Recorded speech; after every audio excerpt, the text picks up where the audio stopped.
Hey guys, Thrasher here, and today we're talking about cheating in Dragon Ball Legends and what the developers are doing about it. Let's talk about it right now.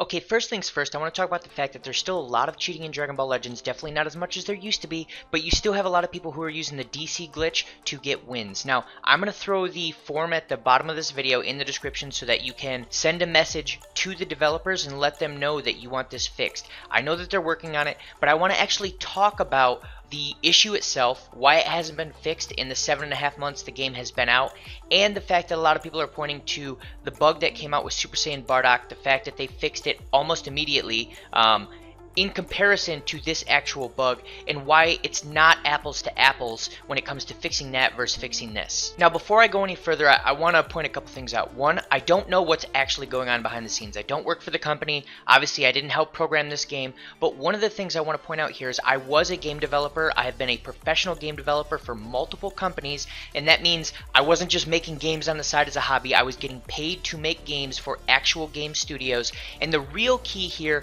is this game was created in the Unity game engine, which is the exact game engine that I created games in. So I do have a pretty solid understanding of the things that they need to be doing when it comes to making changes to a character, when it comes to making changes to PvP, anything in that area. Now, like I said, I did not help code this game. I've never seen the code before, and there's lots of ways to skin a cat when it comes to programming. But just to give you a general idea of what's going on here, as far as the Super Saiyan Bardock fix, it was an issue to the amount of damage that was being done when you were switching between characters. Now, the way that the game engine works is you have a game engine with multiple game objects in it. The game objects have these things called mono behaviors. They can have lots of mono behaviors, and those things are what you code to make the game objects act in different ways. Now, as far as an issue with damage or an issue with two characters relating to each other, all they had to do was make a few changes to a couple different mono behaviors. Best case scenario, it may have been that they switched up a reference to a game object, or they may have put a period in the wrong spot. So it may have been one line of code. Worst case scenario, the way that they related a couple different objects was incorrect, so they had to make maybe 5 to 10 lines of code changes to 1 to 3 programming files. That's it. So think about that. How long would that really take to fix? Worst case scenario, they have to find out what the issue is, they have to fix it. Maybe that takes a day. Worst case scenario.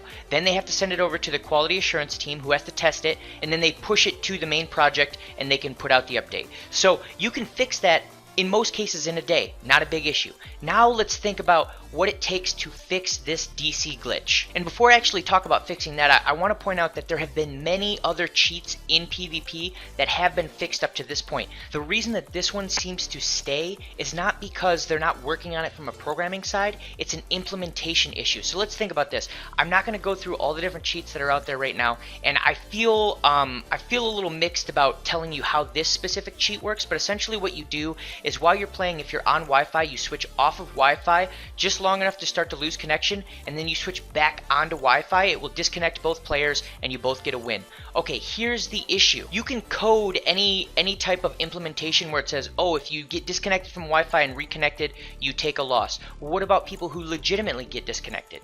Or you can say both people get a tie. Still the same issue. What about people who are walking around in a large city and they happen to have their Wi-Fi on and there's an open Wi-Fi network and it just auto connects them? Are you gonna give those people a loss too? So I'm not trying to give the developers an out here. I'm not saying that this is something that shouldn't be fixed. What I'm saying is it's a very complex issue that goes outside of just programming a fix. There's an actual very, very hard to solve implementation problem here. And in all honesty, I don't have a high quality solution to it. I've heard a lot of people say, oh, we'll just give them a loss. I've heard multiple possible solutions, and I don't think any of them would actually work if you think through them a little bit more. So I'm not really sure what the exact solution is. What I would say at this point is make sure that you're using the form down below and you continue to send them messages to know that we are aware of this problem and we want them to fix the problem as quickly as possible, but also be aware that this is an extremely hard problem to solve. With that being said, that's all I had for this video. If you guys have any questions, comments, or solutions that you can think of, throw them down below.